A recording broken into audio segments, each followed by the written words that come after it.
Audio clip number 14. اس میں آپ انشاءاللہ عز و جل قرآن پاک کی سورہ بقرہ کی آیت نمبر 34 سے لے کر 36 تک یعنی 34 سے لے کر 36 تک کی تلاوت، ترجمہ اور تفسیر صراط الجنان سنیں گے. بسم اللہ الرحمن الرحیم. ترجمہ: اللہ کے نام سے شروع جو نہایت مہربان رحمت والا ہے. وَإِذْ قُلْنَا لِلْمَلَائِكَةِ اسْجُدُوا لِآدَمَ فَسَجَدُوا إِلَّا إِبْلِيسَ أَبَى وَاسْتَكْبَرَ وَكَانَ مِنَ الْكَافِرِينَ. ترجمہ: اور یاد کرو جب ہم نے فرشتوں کو حکم دیا کہ آدم کو سجدہ کرو تو ابلیس کے علاوہ سب نے سجدہ کیا، اس نے انکار کیا اور تکبر کیا اور کافر ہو گیا. اسجدوا لآدم، آدم کو سجدہ کرو. تفسیر صراط الجنان میں ہے اللہ تعالیٰ نے حضرت آدم علیہ السلام کو تمام موجودات کا نمونہ اور عالم روحانی اور جسمانی کا مجموعہ بنایا اور فرشتوں کے لیے حصول کمالات کا وسیلہ بنایا، تو انہیں حکم فرمایا کہ حضرت آدم علیہ السلام کو سجدہ کریں، کیونکہ اس میں حضرت آدم علیہ السلام کی فضیلت کا اعتراف اور اپنے مقولہ اتجعل فیہا کی معذرت بھی ہے. بہرحال تمام فرشتوں کو سجدے کا حکم دیا گیا اور ملائکہ مقربین سمیت تمام فرشتوں نے سجدہ کیا، لیکن شیطان نے سجدہ کرنے سے انکار کر دیا اور تکبر کے طور پر یہ سمجھتا رہا کہ وہ حضرت آدم علیہ السلام سے افضل ہے اور اس جیسے انتہائی عبادت گزار فرشتوں کے استاد اور مقرب بارگاہ الہی کو سجدے کا حکم دینا حکمت کے خلاف ہے. اپنے اس باطل عقیدے، حکم الہی سے انکار اور تعظیم نبی سے تکبر کی وجہ سے وہ کافر ہو گیا. حضرت آدم علیہ السلام اور ابلیس کا واقعہ قرآن پاک کی 7 سورتوں میں بیان کیا گیا ہے. سجدہ سے متعلق چند شرعی احکام اس آیت میں سجدے کا ذکر ہے. اس مناسبت سے یہاں سجدے سے متعلق چند احکام بیان کیے جاتے ہیں. سجدے کی 2 قسمیں ہیں: عبادت کا سجدہ، تعظیم کا سجدہ. عبادت کا سجدہ کسی کو معبود سمجھ کر کیا جاتا ہے اور تعظیم کا سجدہ وہ ہوتا ہے جس سے مسجود یعنی جسے سجدہ کیا جائے اس کی تعظیم مقصود ہوتی ہے. تعظیمی سجدہ پہلی شریعتوں میں جائز تھا، ہماری شریعت میں منسوخ کر دیا گیا، اب کسی کے لیے جائز نہیں ہے. لہٰذا کسی پیر یا ولی یا مزار کو تعظیمی سجدہ کرنا حرام ہے. لیکن یہ یاد رہے کہ تعظیمی سجدہ کرنے والوں پر یہ بہتان باندھنا کہ یہ معبود سمجھ کر سجدہ کرتے ہیں، یہ اس تعظیمی سجدے سے بڑا جرم ہے، کیونکہ یہ مسلمانوں کو مشرک و کافر کہنا ہے. تکبر کی مذمت. تکبر ایسا خطرناک عمل ہے کہ یہ بعض اوقات بندے کو کفر تک پہنچا دیتا ہے. اس لیے ہر مسلمان کو چاہیے کہ وہ تکبر کرنے سے بچے.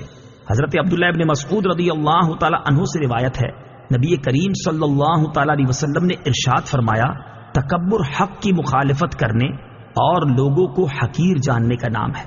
حضرت عبداللہ ابن مسعود رضی اللہ تعالیٰ عنہ سے روایت ہے، حضور اقدس صلی اللہ تعالیٰ علیہ وسلم نے ارشاد فرمایا، تکبر سے بچتے رہو، کیونکہ اسی تکبر نے شیطان کو اس بات پر ابھارا تھا کہ وہ حضرت آدم علیہ السلام کو سجدہ نہ کرے.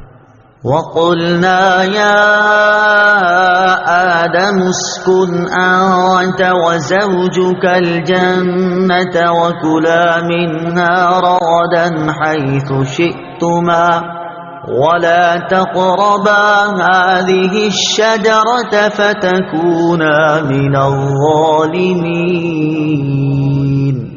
فَأَزَلَّهُمَا الشَّيْطَانُ عَنْهَا فَأَخْرَجَهُمَا مِمَّا كَانَا فِيهِ وَقُلْنَا اهْبِطُوا بَعْضُكُمْ لِبَعْضٍ عَدُوٌّ وَلَكُمْ فِي الْأَرْضِ مُسْتَقَرٌّ وَمَتَاعٌ إِلَى حِينٍ.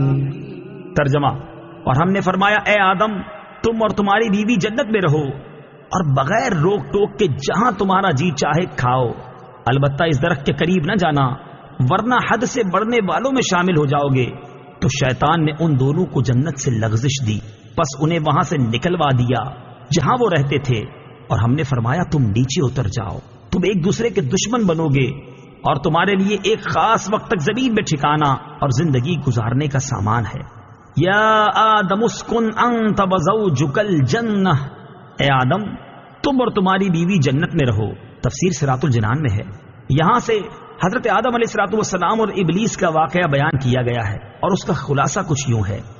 حضرت آدم علیہ الصلوۃ والسلام اور ابلیس کے واقعے کا خلاصہ: حضرت آدم علیہ الصلوۃ والسلام کو سجدہ نہ کرنے کی وجہ سے شیطان مردود ہوا تھا، لہٰذا وہ حضرت آدم علیہ الصلوۃ والسلام کو نقصان پہنچانے کی طاق میں رہا۔ اللہ تعالیٰ نے حضرت آدم علیہ الصلوۃ والسلام اور حضرت حوا رضی اللہ تعالی عنہا سے فرمایا کہ جنت میں رہو اور جہاں دل کرے بے روک ٹوک کھاؤ، البتہ اس درخت کے قریب نہ جانا۔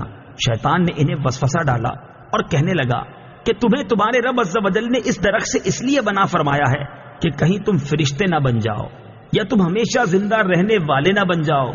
اور اس کے ساتھ شیطان نے قسم کھا کر کہا کہ میں تم دونوں کا خیر خواہ ہوں۔ اس پر انہیں خیال ہوا کہ اللہ پاک کی جھوٹی قسم کون کھا سکتا ہے۔ اس خیال سے حضرت حوا رضی اللہ تعالی عنہا نے اس میں سے کچھ کھایا، پھر حضرت آدم علیہ الصلوۃ والسلام کو دیا تو انہوں نے بھی کھا لیا، اور یہ خیال کیا کہ اللہ تعالیٰ کی ممانعت تحریمی نہ تھی بلکہ تنزیہی تھی، یعنی حرام قرار دینے کے لیے نہ تھی بلکہ ایک ناپسندیدگی کا اظہار تھا۔ یہاں حضرت آدم علیہ الصلوۃ والسلام سے اجتہاد میں خطا ہوئی، اور خطائے اجتہادی گناہ نہیں ہوتی، چنانچہ شیطان کے دھوکے کی وجہ سے انہوں نے اس ممنوعہ درخت کا پھل کھا لیا، اور پھل کھاتے ہی ان کے پردے کے مقام بے پردہ ہو گئے، اور وہ اسے چھپانے کے لیے ان پر پتے ڈالنے لگے۔ اس وقت اللہ تعالیٰ نے فرمایا کہ کیا میں نے تمہیں اس درخت سے منع نہیں کیا تھا، اور میں نے تم سے یہ نہ فرمایا تھا کہ شیطان تمہارا کھلا دشمن ہے؟ اس کے بعد حکم الہی ہوا کہ تم زمین پر اتر جاؤ، اب تمہاری اولاد آپس میں ایک دوسرے کی دشمن ہوگی، اور تم ایک خاص وقت تک زمین میں رہو گے۔ زمین پر تشریف آوری کے بعد حضرت آدم علیہ الصلوۃ والسلام ایک عرصے تک اپنی لغزش کی معافی مانگتے رہے، حتیٰ کہ آپ علیہ الصلوۃ والسلام کو اللہ تعالیٰ کی طرف سے چند کلمات سکھائے گئے۔ پھر جب آپ علیہ الصلوۃ والسلام نے ان کلمات کے ساتھ توبہ و معافی کی درخواست کی تو وہ قبول ہوئی۔ ایک اہم مسئلہ یاد رکھنا ضروری ہے، کیونکہ آج کل بے باکی کا دور ہے، اور جس کا جو جی چاہتا ہے بول دیتا ہے، یہاں تک کہ مذہبی معاملات میں اور اہم عقائد میں بھی زبان کی بے احتیاطیاں شمار سے باہر ہیں۔ اس میں سب سے زیادہ بے باکی جس مسئلے میں دیکھنے میں آتی ہے وہ حضرت آدم علیہ الصلوۃ والسلام کا جنتی ممنوعہ درخت سے پھل کھانا ہے۔ اعلیٰ حضرت امام احمد رضا خان علیہ رحمت الرحمان فرماتے ہیں، غیر تلاوت میں اپنی طرف سے حضرت آدم علیہ الصلوۃ والسلام کی طرف نافرمانی اور گناہ کی نسبت حرام ہے۔ ائمہ دین نے اس کی تصریح فرمائی، بلکہ ایک جماعت علماء کرام نے اسے کفر بتایا ہے۔ لہٰذا اپنے ایمان اور قبر و آخرت پر ترس کھاتے ہوئے ان معاملات میں خاص طور پر اپنی زبان پر قابو رکھیں۔ ولا تقربا، اور قریب نہ جانا۔ اس آیت میں اصل ممانعت درخت کا پھل کھانے کی ہے، لیکن اس کے لیے فرمایا کہ قریب نہ جانا۔ اس طرز خطاب سے علماء نے یہ مسئلہ نکالا ہے کہ اصل فعل کے ارتکاب سے بچانے کے لیے اس کے قریب جانے سے بھی روکنا چاہیے۔ جیسے بچے کے سیڑھیوں سے گرنے کا اندیشہ ہوتا ہے تو اسے صرف سیڑھیوں پر کھڑا ہونے سے منع نہیں کرتے بلکہ سیڑھیوں کے قریب بھی نہیں جانے دیتے۔ اسی طرح بیسیوں کاموں میں علماء کرام اسی اندیشے سے منع فرماتے ہیں کہ کوئی فعل بذات خود منع نہیں ہوتا، لیکن اگر لوگ اس کے قریب جائیں گے تو ممنوع کا ارتکاب کر بیٹھیں گے۔ جیسے عورتوں کو قبرستان جانے سے منع کرنے میں یہی حکمت ہے۔ اسی سے پیر اور مشائخ کے فعل کا استدلال ہو سکتا ہے کہ وہ مریدوں کی تربیت کے لیے بعض اوقات کسی جائز کام سے بھی روک دیتے ہیں، کیونکہ وہ جائز کام کسی برائی تک پہنچنے کا ذریعہ بن سکتا ہے۔ فَتَكُونَا مِنَ الظَّالِمِينَ، ورنہ تم زیادتی کرنے والوں سے ہو جاؤ گے۔